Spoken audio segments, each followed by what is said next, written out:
Lines हैं, 10th से ले रहा हूं मैं और SST से स्पेशली। आप मेरे साथ मन में पढ़ने की कोशिश करेंगे। In the years after 1919 we see the national movement, we see the national movement is spreading to new areas.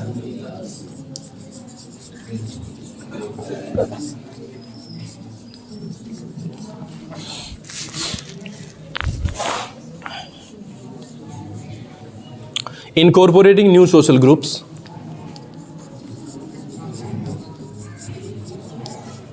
incorporating new social groups and developing new modes of struggle and developing new modes of struggle.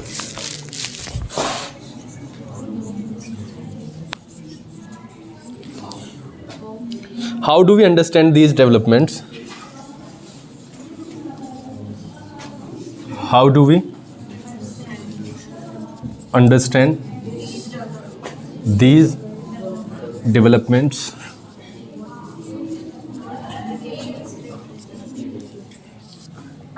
What implications did they have?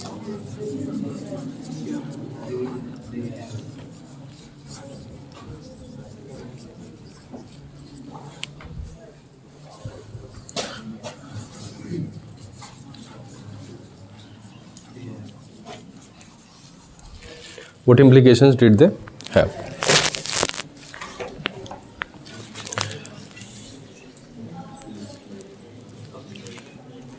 करें?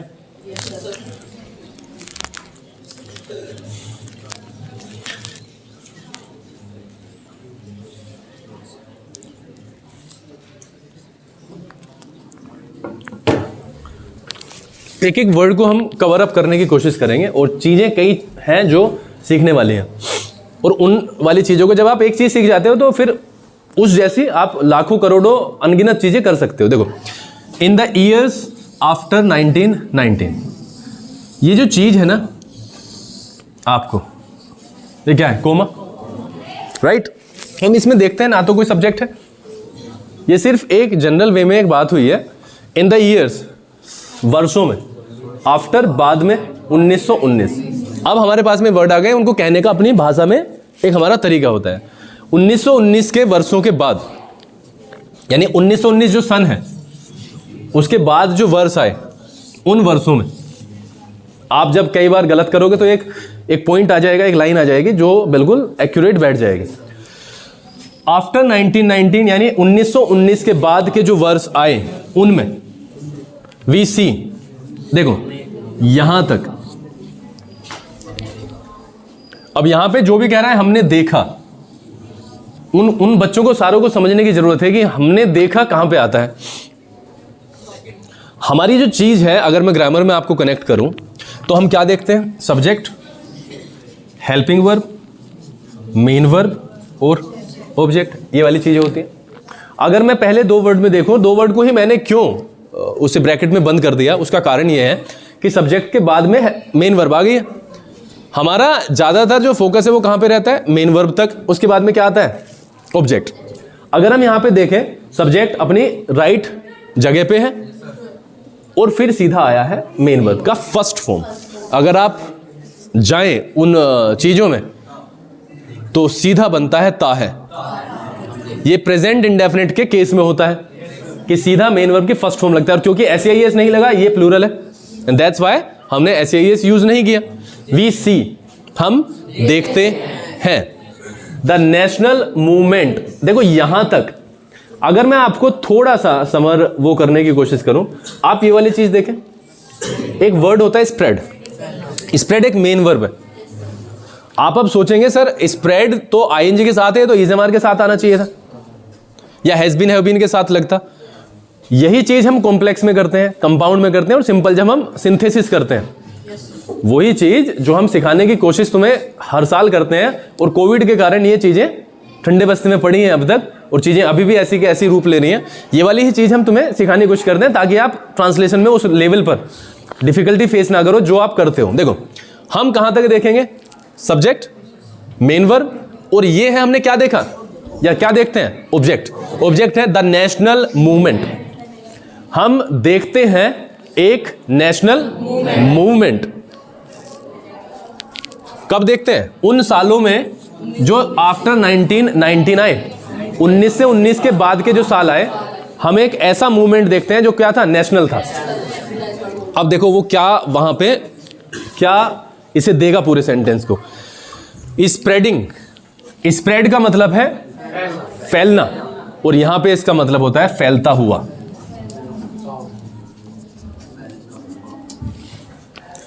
दो simple sentences को जोड़ा गया एक simple sentence बनाने के लिए।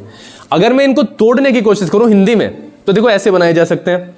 हम एक ऐसा नेशनल मूवमेंट देखते हैं, कब, 1919 के साल के बाद, फुल स्टॉप लगा दिया।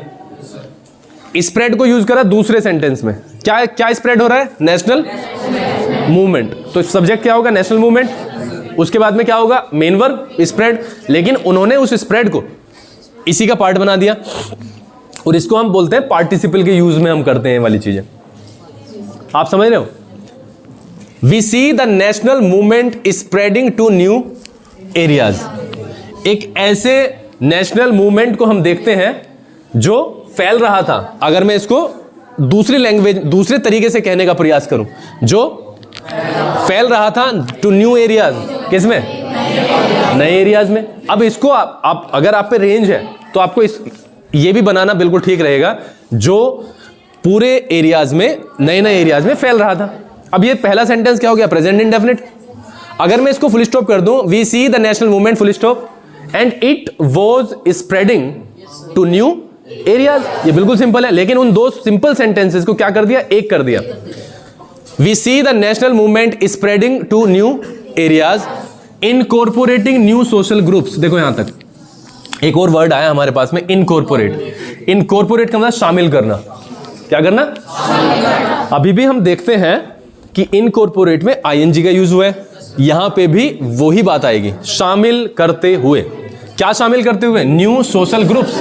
तो जैसे जैसे ये आगे बढ़ा, वैसे वैसे इसमें शामिल होते गए क्या, नए नए social groups. And developing, developing का मतलब प्रगति करना, विकास करना, विकसित करना।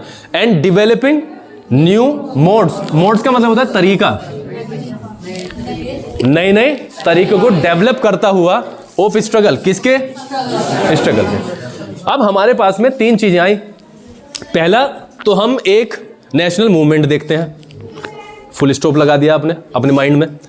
दूसरा सेंटेंस हमने बनाया, यह है नेशनल मूवमेंट नए नए एरियाज में फैलता है, फुल स्टॉप। फिर यह बहुत सारे नए सोशल ग्रुप्स को शामिल करता है, फुल स्टॉप। और नए नए क्या करता है, नए नए मोड्स ऑफ स्ट्रगल डेवलप करता है। ये सारे के सारे सेंटेंस हमने किस में बना लिए, प्रेजेंट इंडेफिनिट में। और प्रेजेंट इंडेफिनिट का नियम हमें सबको पता है। आपके सामने जो लिखा हुआ है, आप मजबूर नहीं है कि एग्जाम में आप बिल्कुल ऐसे करें। आपको सिर्फ क्या देना है, सेंस देना है। ग्रामर आपकी करेक्ट हो, नॉलेज आपकी बढ़िया हो, तो आपको सिर्फ क्या करना है, ट्रांसलेट करना है। आप जिस तरीके से करें वो आपकी मर्जी है, सिर्फ जो अर्थ है वो बिगड़ना नहीं चाहिए। तो हमने तीन चीजें यहां पे देखी। सबसे पहले आफ्टर 1919 के जो साल आए, उसमें हम एक नेशनल मूवमेंट देखते हैं, नए नए एरियाज में फैलता हुआ, नए नए सोशल ग्रुप्स को शामिल करता हुआ, और नए नए मोड्स को विकसित करता हुआ। किसके किसके मोड्स, संघर्ष के, स्ट्रगल के, ये वाली चीज। अब यहां पे आपके लिए क्वेश्चन आए हैं, जो कि आप आगे जो नॉलेज है वो पढ़ोगे तो इन क्वेश्चन का आंसर आपको सीधा मिल जाएगा। इसीलिए लिखवाना क्या है, लिखवाने के लिए याद करोगे, लेकिन याद थोड़ी ना करना, आपको वो नॉलेज वहां से गेन करनी है और अपने माइंड में एक पूरा कंटेंट तैयार करके उसका आंसर देना है। देखो, हाउ डू वी अंडरस्टैंड, आप सीधा सीधा जान जाओ। Question word, helping verb, subject, understand समझना, दीज डेवलपमेंट्स, राइट। सबसे पहले डू आया तो समझ जाओ ता है इसके पीछे आएगा। हम इन डेवलपमेंट्स को किस तरीके से समझ सकते हैं, समझते हैं, कहना जाता समझ सकते हैं, लगा देते हैं समझते हैं। ठीक है, next, what implications did they have. अब आप सोचो, डू,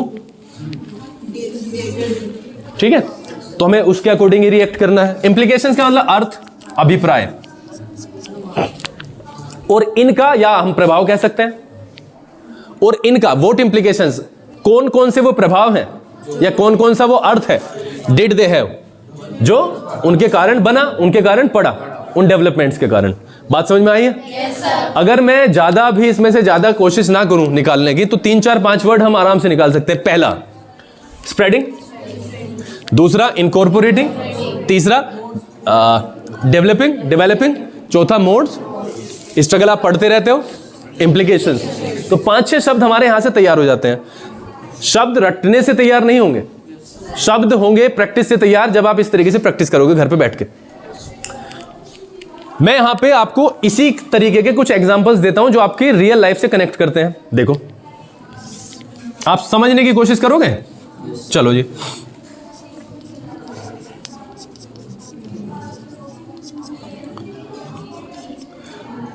इसी से कनेक्ट कर दूं, या चलो मैंने एक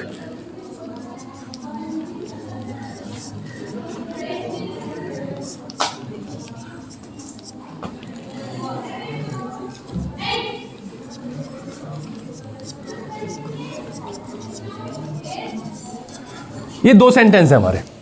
मैंने एक व्यक्ति देखा, वह क्रिकेट खेल रहा था। सबसे पहले तो आप क्लियर करने की कोशिश करो कि यहां पे मैंने एक व्यक्ति को देखा, और यहां पे जो क्रिकेट खेला जा रहा है वो किसके द्वारा खेला जा रहा है? किसके द्वारा? जो व्यक्ति को मैंने देखा। सबसे पहले हम इन दोनों सेंटेंस को सिंपली बना लेते हैं। मैंने एक व्यक्ति देखा, पास्ट इंडेफिनिट, सबको पता है। पास्ट इंडेफिनिट का पॉजिटिव सेंटेंस है, सेकंड फॉर्म का यूज हो जाएगा सीधा, आई सॉ, राइट? वह क्रिकेट खेल रहा था, द मैन या ही वॉज प्लेइंग क्रिकेट। इतनी बात क्लियर है? अगर मैं इस चीज को अरिहंत ऐसे बना दूं, मैंने एक व्यक्ति को क्रिकेट खेलते हुए देखा। इसमें क्या खराबी है? ऐसा तो हम लैंग्वेज में यूज करते हैं, मैंने एक व्यक्ति को क्रिकेट खेलते हुए देखा, और अगर हम एक चीज को गायब कर दें तो सेंटेंस बना बनाया है। ये वाली चीज को अगर मैं कह दूं कि अभी पढ़ो ही मत, तो वापस एक सेंटेंस बचेगा, मैंने एक व्यक्ति को देखा, जो पहले बन चुका है, जो कि हम हमेशा बनाते रहते हैं, आई। ठीक है, क्रिकेट खेलते हुए,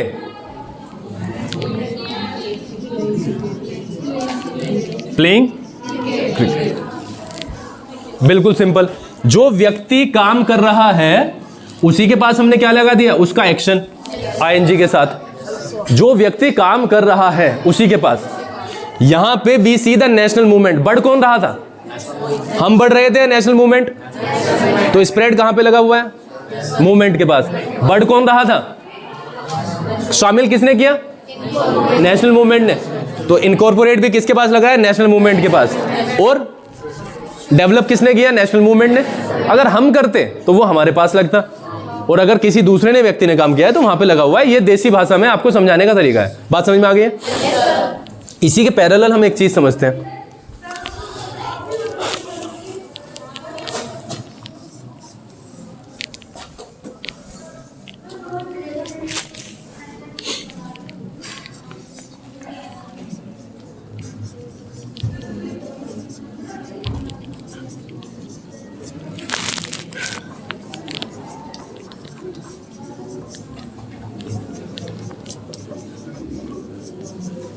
कनेक्ट करने की कोशिश करो।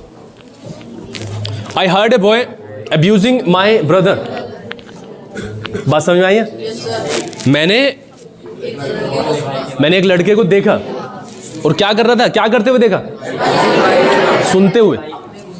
हर्ड का मतलब सुनना। मैंने सुना किसको? एक लड़के को देते हुए गाली।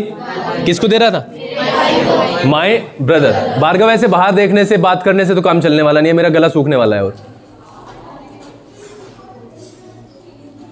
जो क्या कर रहा था? मेरे भाई को गाली दे रहा था। आप इसे किसी भी लैंग्वेज में किसी भी तरीके से बना सकते हो, सेंस क्लियर हो जाएगा। आप इसे ऐसे भी बना सकते हो, मैंने एक बच्चे को सुना, फुल स्टॉप, वह मेरे भाई को गाली दे रहा था। इन दैट केस ये सेंटेंस अलग है, और वो सेंटेंस वह मेरे भाई को गाली दे रहा था, वो एक ऑल टुगेदर एक इंडिपेंडेंट सेंटेंस है, जिसमें हमने उसके बारे में बात की है जो गाली दे रहा था। वो बिल्कुल प्रेजेंट कॉन्टिन्यूअस का सेंटेंस है। इन दोनों को जोड़ के हम इस तरीके से काम कर सकते हैं। बात मुझे सिर्फ अब ये बताओ, जो बोर्ड पे लिखा हुआ है आपके सामने, उसमें किसे किसे प्रॉब्लम है और क्या क्या समझने की जरूरत है। अब जल्दी से रीड करो इसे और फिर आगे बढ़ते हैं।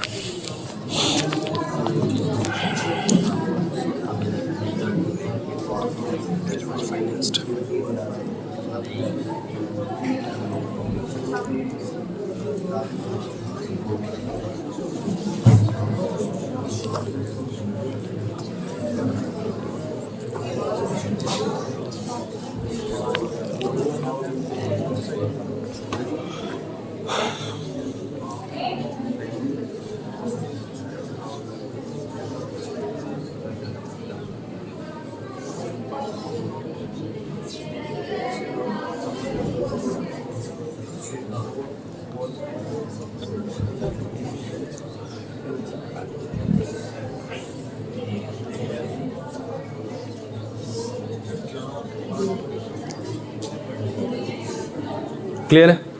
ये नियम मैं बिल्कुल क्लियर मान के चलूं? ऐसा अगर सेंटेंस आता है तो आप बना सकते हो। मैंने एक टीचर को देखा, वह अंग्रेजी पढ़ा रहा था। अगर ऐसे बनाना है, कौन बनाएगा? कौन बनाएगा? आरती। मैंने एक टीचर को देखा, फुल स्टॉप, वह अंग्रेजी पढ़ा रहा था।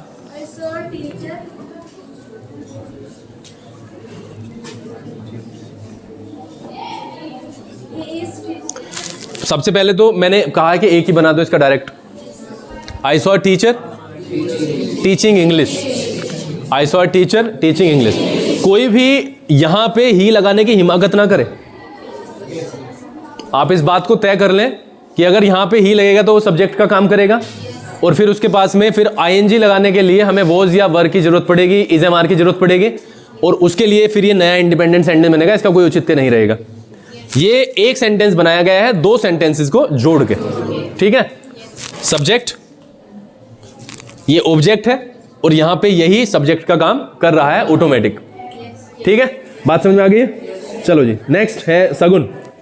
सगुन, मैंने एक बच्चे को रोते हुए देखा। I saw a child crying.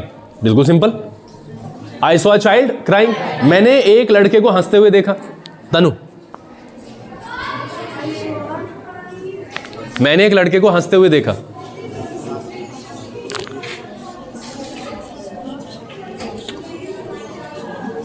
इतनी देर थोड़ी ना लगती है। वैभव, मैंने एक लड़के को हंसते हुए देखा। हाँ, आई सॉ अ बॉय लाफिंग। अब बिल्कुल क्लियर है। तो हमने एक नेशनल मूवमेंट देखा, क्या? बढ़ते हुए। कहां पे? न्यू एरियाज में। बैठ जाओ। नए नए ग्रुप्स को शामिल करते हुए और नए नए आइडियाज, नए नए मोड्स को स्ट्रगल के डेवलप करते हुए, विकसित करते हुए। और किस तरीके से हम इन डेवलपमेंट्स को समझते हैं और क्या अर्थ था, क्या प्रभाव पड़ा इन इसका डेवलपमेंट्स का, वो चीजें हम यहाँ पे पढ़ेंगे। अब चीजें अगर तुमने बहुत ही आराम से और इंटरेस्ट के साथ सुनी है और समझी है, तो अब आने वाली जो चीजें ना, उसमें और ज्यादा इंटरेस्ट आपका डेवलप होगा। मैं कुछ चीजें लिखता हूं, आप अपने आप ही से कनेक्ट कर पाओगे। आप अपनी डेली लाइफ से कनेक्ट करो और अपने पापा की जगह अपने आप को रखो। अगर वो पैसे कमाते हैं और वो पैसा कहीं और जाना शुरू कर दे, कारण क्या होगा? कारण देखो क्या होगा, अभी मैं लिखता हूं।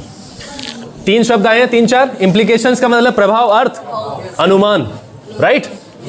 इनकॉर्पोरेट शामिल करना, डेवलपमेंट विकास, स्प्रेड फैलना, और ये आईएनजी का यूज करवाया है, ऑब्जेक्ट के साथ लगा हुआ आईएनजी, तो ये हुए का साउंड देगा, ठीक है? हुए का साउंड देगा। फर्स्ट ऑफ ऑल, सबसे पहले, first of all.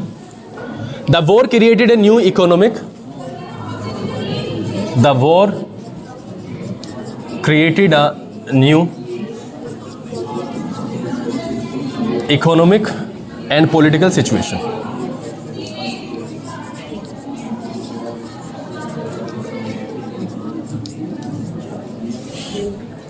It led to a huge increase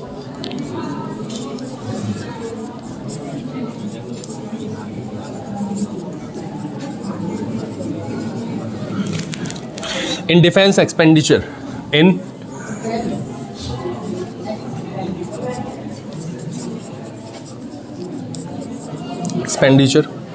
which was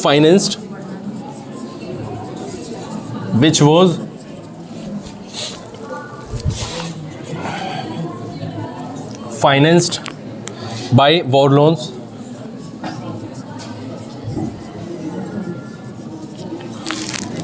and increasing taxes.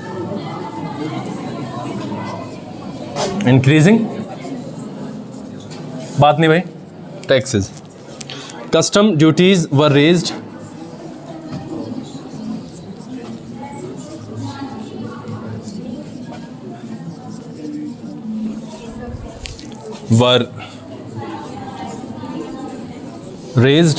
and income tax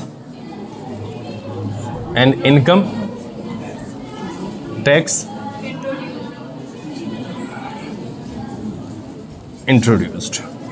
ठीक है जी, कुछ चीज़ें यहाँ पे आप पढ़ो और फिर मैं आपको बताता हूँ डिटेल में.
करें. फर्स्ट ऑफ ऑल आप अपने दैनिक जीवन में यूज करते ही हो सबसे पहले. बाकी सबसे पहले अब देखो धीरे धीरे हम बढ़ते चलेंगे. सब्जेक्ट ऑब्जेक्ट किस तरीके से काम करते हैं. Main verb. The war created, यहां पे हम स्टॉप करते हैं अपने आप को अभी के लिए. क्रिएट एक मेन वर्ब है. क्रिएट का मतलब पैदा करना, बनाना. द वॉर यानी जो युद्ध हुआ. क्रिएटेड उसने पैदा कर दिया या कर दी, ये पास्ट है. अ न्यू इकोनॉमिक, ये क्या है, ऑब्जेक्ट. क्या पैदा की, वो ये चीज है. और दो की है तो इकोनॉमिक और पॉलिटिकल सिचुएशंस. आप समझ रहे हो. वॉर से पहले जो इकोनॉमिक यानी आर्थिक और पॉलिटिकल राजनीतिक जो सिचुएशन है वो कुछ और थी, लेकिन क्योंकि युद्ध हुआ तो वॉर के बाद यानी वॉर ने एक नई स्थिति पैदा कर दी. कैसी कैसी स्थिति, किस किस की बदल दी. इकोनॉमिक आर्थिक रूप से और पॉलिटिकल. बात समझ, ये बिल्कुल सिंपल सेंटेंस है. It led to a huge increase in defence expenditure. यहां तक हम पढ़ेंगे, उसके बाद में चीजें समझने की कोशिश करेंगे. ठीक है. लीड एक शब्द होता है. लीड का मतलब क्या होता है. लीड का मतलब होता है राह दिखाना. आप समझ रहे हो. लीडर यूज करते हैं हम. लीडर क्या होता है, राह दिखाने वाला, लीड करने वाला. अगर मैं कहूं रास्ते के लिए हम ज्यादातर लीड का शब्द यूज करते हैं. रास्ता कहीं जाता है, रास्ता कहीं नहीं जाता. रास्ता अपनी जगह रहता है. हम रास्ते पे चलते हैं और पहुंचते हैं कहीं. तो इट लीड्स अस टू, जहां पे हमें जाना है. बात समझ में आई है. इट जो है वो क्या है, यहां पे वॉर है. वॉर ने लीड किया हमें. समझ रहे हो? यानी वॉर हमें कहां पे लेके गया? To a huge increase. किसकी तरफ लेके गया? बहुत बड़े लेवल पर इंक्रीज इन डिफेंस एक्सपेंडिचर, यानी पूरे देश को एक ऐसी स्थिति में लेके गया जहां पर डिफेंस एक्सपेंडिचर बहुत बड़ा हुआ था। क्यों? क्योंकि सेना को पैसे की जरूरत पड़ेगी, है ना? किसके कारण हुआ है? वॉर के।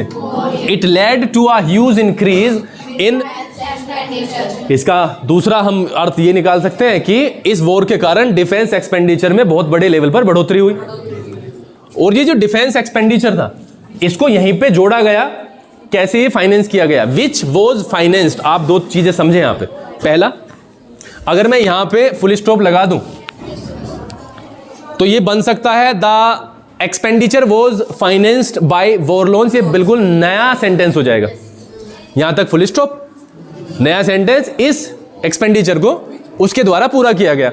लेकिन इन्होंने ये कॉम्प्लेक्स बना दिया। इसने एक ऐसी स्थिति पैदा कर दी जहां पर बहुत बड़ा एक्सपेंडिचर था, और वो एक्सपेंडिचर जो, विच का मतलब जो या जिसको, देखो यहां पे वॉज और फाइनेंस एक थर्ड फॉर्म है। क्यों है थर्ड फॉर्म? क्योंकि ये वॉज है यहां पे एक हेल्पिंग वर्ब। वॉज अगर ये थर्ड फॉर्म ना होती तो आईएनजी होता। इसका मतलब ये क्या है? पैसिव है। जिसको पूरा किया गया, जिसको, किसको पूरा किया गया? डिफेंस एक्सपेंडिचर को। विच वॉज फाइनेंस्ड, जिसको पूरा किया गया, किसके द्वारा? By war loan. जो युद्ध के दौरान ऋण हम लेते हैं अंतरराष्ट्रीय बैंक से, बात समझ रहे हो? उसके द्वारा पूरा किया गया। और इसके साथ ही एक और चीज, इंक्रीजिंग टैक्सेस के द्वारा पूरा किया। इंक्रीजिंग मतलब बढ़ते हुए टैक्सेस, बढ़े हुए टैक्सेस के द्वारा पूरा किया गया। खत्म हो गई। कस्टम ड्यूटीज, कस्टम का मतलब जो हमारी सीमा शुल्क होता है। जब हम एक स्थान से दूसरे स्थान पर जाते हैं कोई सामान लेके अपना, तो वो हमें वजन के अनुसार या किसी भी नियम के अनुसार उसके ऊपर हमें एक टैक्स लगता है। तो कस्टम ड्यूटीज वर रेज्ड। आप देखते हो फिर से क्या है? वो थर्ड फॉर्म लगा हुआ है। रेज का मतलब ऊपर उठाना। कस्टम ड्यूटीज को बढ़ा दिया गया। एंड इनकम टैक्स इंट्रोड्यूस्ड, और इनकम टैक्स प्रस्तुत किया गया। यानी पहली बार क्या लगाया गया? Income tax. अब तक तो कस्टम ड्यूटी थी, सामान के ऊपर सीमा शुल्क था सिर्फ, लेकिन अब की बार क्या आ गया? इनकम के ऊपर भी टैक्स आ गया। कोई पूछे इनकम टैक्स क्यों शुरू हुआ? इनकम टैक्स क्यों शुरू हुआ? तो आपके पास में ये नॉलेज है तो कौन नहीं दे सकता भाई आंसर? इनकम टैक्स इसलिए शुरू हुआ क्योंकि 1919 के बाद के जो साल थे, क्या हुआ वहां पे? नए नए एरियाज में वो नेशनल मूवमेंट फैल गया, ये हो गया, वो हो गया, इनकॉर्पोरेट किया उसने बहुत बड़े बड़े सोशल ग्रुप्स को। उसके बाद में एक वॉर हुआ। वॉर ने एक इकोनॉमिक और पॉलिटिकल सिचुएशन पैदा कर दी, और ये हमें किसकी तरफ ले गई? एक बहुत बड़े खर्चे की तरफ, डिफेंस एक्सपेंडिचर में। और ये डिफेंस एक्सपेंडिचर पूरा किया गया वार लोन्स के द्वारा और इंक्रीजिंग टैक्सेस के द्वारा। नए नए टैक्स बढ़ा दिए। इसके अलावा कस्टम ड्यूटीज को भी बढ़ा दिया गया और इनकम पर टैक्स को भी प्रस्तुत कर दिया गया। यह है तुम्हारी 8-10 लाइन, 4 और 4 8 कह सकते हैं ना। हाँ, किताब के अनुसार 8 लाइन्स हैं। इन 8 लाइन्स पे पूरा काम करना है। बात समझ में आई है? इन 8 लाइन्स पे इतना काम करना है जिसकी कोई सीमा नहीं है। आप क्या चीज सीख सकते हो वो देखो, और क्या चीजें सीखी हैं इसमें नहीं। कम से कम वो चीजें अगर आपके फ्यूचर में आती हैं तो कम से कम उनमें तो दिक्कत ना हो। बाकी को देखेंगे जैसे जैसे आगे हम बढ़ते हैं। ठीक है,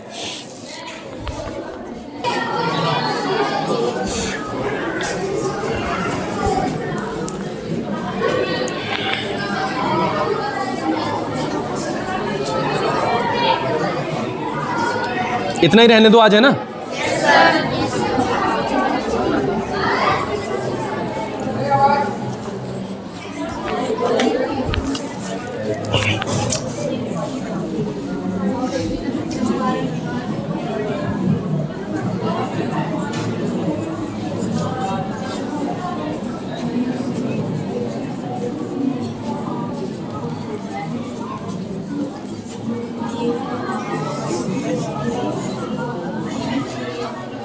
सोनम, इसका हिंदी क्या बनेगी?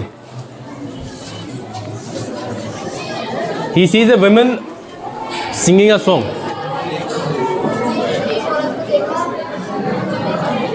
आदित्य, हिंदी क्या बनेगी?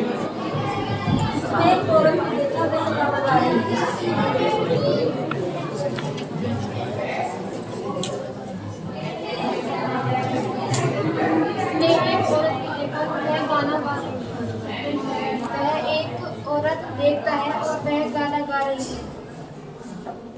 उसने देखा एक औरत गाना। बैठ जाओ सारे। क्या नाम है? लक्ष्मी। उसने एक औरत को गाना गाते हुए। नेक्स्ट। मैं एक औरत को गाना गाते हुए देखता हूँ। बिल्कुल सिंपल। इसमें एंड कहाँ पे लगा हुआ है? और वह गाना गा रही है। जो चीज़ मैंने यहाँ पे लिखी है वो उसका ट्रांसलेशन करने के लिए कहा है, तो एग्जैक्ट करना है ना। वो तो बात की बात है, जब आप एग्जाम में लिखोगे वो किस तरीके से लिखते हो, कम से कम इसे तो बनाओ यहाँ पे। वह देखता है किसको? एक औरत को गाना गाते हुए, यानी वह एक औरत को गाना गाते हुए देखता है। ठीक है, बैठ जाओ।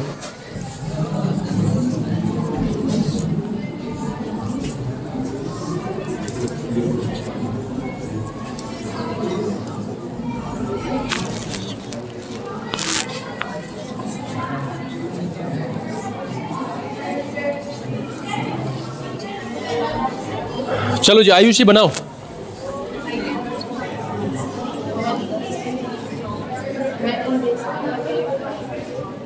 क्या? आराम से माइंड में अपने बना लो, उसके बाद में उसे कंप्लीट कर लो। बता दो क्या है। केशव,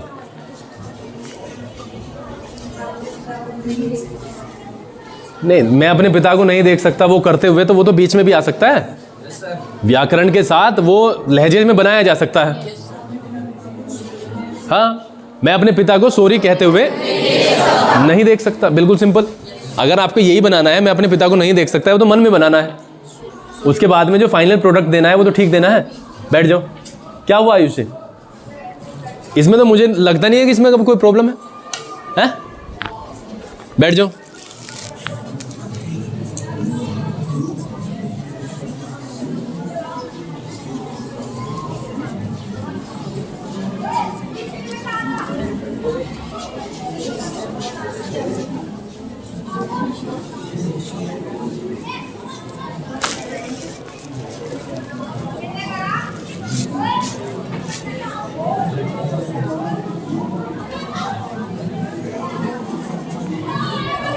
दो सेंटेंसेस हैं। She saw her friends, they were laughing at the teachers. Laugh at का मतलब होता है हंसी उड़ाना। इसको कौन कंबाइन करेगा? एक कंबाइन करना है, इसे एक बनाना है, हिंदी में भी और इंग्लिश में भी। 1 2। कुणाल,